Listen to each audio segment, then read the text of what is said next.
Ranya Rao gold smuggling ಬಂಡವಾಳ ಪುರಾಣ ಒಂದೊಂದೇ ಬಯಲಾಗ್ತಾ ಇದೆ. ಬಗೆದಷ್ಟು ಕೂಡ ಬಯಲಾಗ್ತಾ ಇದೆ. ಈ ಕೇಸ್ನ ಒಂದೊಂದೇ ಡೀಟೇಲ್ ಏಷ್ಯಾನೆಟ್ ಸುವರ್ಣ ನ್ಯೂಸ್ ನಲ್ಲಿ ಮತ್ತೊಂದು ಎಕ್ಸ್ಕ್ಲೂಸಿವ್ ಆದಂತಹ ಮಾಹಿತಿ ಇದೆ.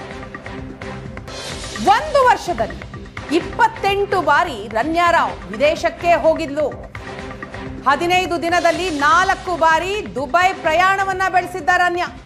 ಇನ್ನು 5ನೇ ಬಾರಿ ಪ್ರಯಾಣದ ಸಂದರ್ಭ ಆಕೆ ಸಿಕ್ಬಿದ್ದಿರೋದು. 1 ವರ್ಷದಲ್ಲಿ 28 ಬಾರಿ ವಿದೇಶಕ್ಕೆ ಹೋಗಿದ್ದಾಳೆ. ಅದರಲ್ಲೂ 15 ದಿನದಲ್ಲಿ 4 ಬಾರಿ ದುಬೈಗೆ ಹೋಗಿ ಬಂದಿದ್ದಾಳೆ. 5ನೇ ಬಾರಿ ಹೋದಂತಹ ಸಂದರ್ಭದಲ್ಲೇ ಆಕೆ ಸಿಕ್ಕಿಬಿದ್ದಿರೋದು. ಇನ್ನು ಈ ಪ್ರಕರಣದ 2ನೇ ಆರೋಪಿ ಗೋಲ್ಡ್ ಸ್ಮಗ್ಲಿಂಗ್ ನ ಕಿಂಗ್ ಪಿನ್ ತರುಣ್ ರಾಜುನನ್ನು ಕೂಡ ಈಗ ಅಧಿಕಾರಿಗಳು ಅರೆಸ್ಟ್ ಮಾಡಿದ್ದಾರೆ. ದುಬೈನಿಂದ ಬೆಂಗಳೂರಿಗೆ ಗೋಲ್ಡ್ ತರಿಸ್ತಾ ಇದ್ದನಂತೆ ಈ ತರುಣ್. ಬೆಂಗಳೂರಿನಿಂದ ಹವಾಲಾ ಮೂಲಕ ಹಣ ದುಬೈಗೆ ಶಿಫ್ಟ್ ಆಗ್ತಾ ಇತ್ತು. ದುಬೈನಲ್ಲಿ ಗೋಲ್ಡ್ ಖರೀದಿ, ಟ್ರಾನ್ಸ್ಪೋರ್ಟ್ ಉಸ್ತುವಾರಿ, ಬೆಂಗಳೂರು ಏರ್ಪೋರ್ಟ್ನಲ್ಲಿ ಲಿಂಕ್ ಅನ್ನ ಇಟ್ಟಿದ್ಲು ರನ್ಯಾ. ಯಾಕಂತಂದ್ರೆ ಆಕೆ IPS ಪುತ್ರಿಯಾಗಿ, ಹಾಗಾಗಿ ಆಕೆಗೆ ಚಿನ್ನ ತರೋದು ಅಷ್ಟು ದೊಡ್ಡ ಸವಾಲಾಗಿರ್ಲಿಲ್ಲ. ಈಸಿಯಾಗಿ ಚಿನ್ನವನ್ನ ತೆಗೆದುಕೊಂಡು ಬರ್ತಾ ಇದ್ಲು. ಇದೇ ಕಾರಣಕ್ಕೆ ರನ್ಯಾ ರಾವ್ರನ್ನ ಈ ಪ್ರಕರಣದಲ್ಲಿ ಬಳಸಿಕೊಳ್ಳಲಾಗಿತ್ತು. ಈ ಬಗ್ಗೆ ಹೆಚ್ಚಿನ ಡೀಟೇಲ್ಸ್ ಅನ್ನು ಕೊಡ್ತಾ ಹೋಗ್ತಾರೆ ನಮ್ಮ ಪ್ರತಿನಿಧಿ ಚೇತನ್. ಈ ತರುಣ್ ರಾಜು ಈ ಒಂದು ಪ್ರಕರಣಕ್ಕೆ ಸಂಬಂಧಪಟ್ಟಂತೆ ಆತನೇ ಕಿಂಗ್ ಪಿನ್ ಅನ್ನುವಂಥ ವಿಚಾರ ಕೂಡ ಗೊತ್ತಾಗಿರುವಂಥದ್ದು ತನಿಖೆಯ ಸಂದರ್ಭದಲ್ಲಿ. ಸೊ ಹಾಗಾದ್ರೆ ಈತ ಈ ರನ್ಯಾ ರಾವ್ಳನ್ನ ಬಳಸಿಕೊಂಡು ಯಾವ ರೀತಿಯಾಗಿ ಈ ರೀತಿಯ ವಿದೇಶದಿಂದ ದುಬೈನಿಂದ ಚಿನ್ನವನ್ನ ತರಿಸ್ತಾ ಇದ್ದ, ಜೊತೆಗೆ ಯಾವ ರೀತಿಯಾಗಿ ಹಣಕಾಸಿನ ವ್ಯವಹಾರ ಯಾವ ರೀತಿಯಾಗಿ ನಡೀತಾ ಇತ್ತು, ಏನೆಲ್ಲ ಡೀಟೇಲ್ಸ್ ಸಿಗ್ತಾ ಇದೆ ಹಂತದಲ್ಲಿ?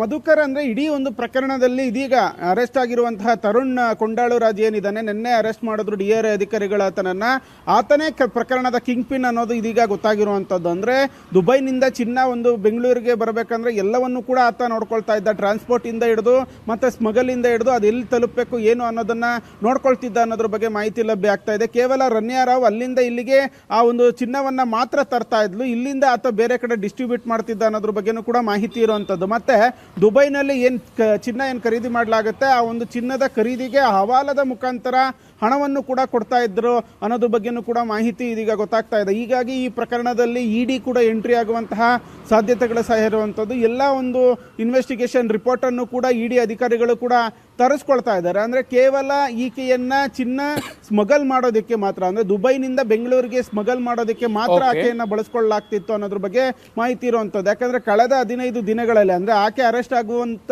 ಮುಂಚೆ 15 ದಿನಗಳಲ್ಲಿ 4 ಬಾರಿ ಒಂದು ಆಕೆ ಪ್ರಯಾಣವನ್ನ ಬೆಳೆಸಿದ್ಲು. ಮುಂಚೆ 5ನೇ ಬಾರಿ ಪ್ರಯಾಣವನ್ನ ಬೆಳೆಸ್ಬೇಕಂದ್ರೆ ಈಕೆ ಅರೆಸ್ಟ್ ಆಗಿರುವಂಥದ್ದು. 15 ದಿನದಲ್ಲೇ 4 ಬಾರಿ ಒಂದು ಚಿನ್ನವನ್ನ ಆಕೆ ಸ್ಮಗಲ್ ಮಾಡಿರ್ತಾಳೆ ಅಂತಂದ್ರೆ ಇಲ್ಲಿ ಒಂದು ಏರ್ಪೋರ್ಟ್ಗೆ ತಂದು ಏರ್ಪೋರ್ಟ್ ಇಂದ ಏನು ರಿಸೀವರ್ ಏನಿದ್ದಾರೆ ಅವ್ರಿಗೆ ಚಿನ್ನವನ್ನ ಕೊಡುವಂತಹ ಕೆಲಸ ಮಾತ್ರ ಆಕೆ ಮಾಡ್ತಿದ್ಲು ಅನ್ನೋದ್ರ ಬಗ್ಗೆ ಮಾಹಿತಿ ಲಭ್ಯ ಆಗ್ತಿರುವಂಥದ್ದು. ಇನ್ನು ಆ ಚಿನ್ನ ಎಲ್ಲೋ ಬೇಕು, ಡಿಸ್ಟ್ರಿಬ್ಯೂಷನ್, ಇದೆಲ್ಲವನ್ನು ಕೂಡ ತರುಣ್ ನೋಡ್ಕೊಳ್ತಿದ್ದ ಅನ್ನೋದ್ರ ಬಗ್ಗೆ ಒಂದಷ್ಟು ವರದಿಯನ್ನು ಕೂಡ DRI ಅಧಿಕಾರಿಗಳು ಇದೀಗ ಕೋರ್ಟ್ಗೆ ಸಬ್ಮಿಟ್ ಮಾಡಿರುವಂಥದ್ದು. ಮಧುಕರ್, ಓಕೆ, ಹಾಗೆ ಸಂಪರ್ಕದಲ್ಲಿರಿ ಚೇತನ್.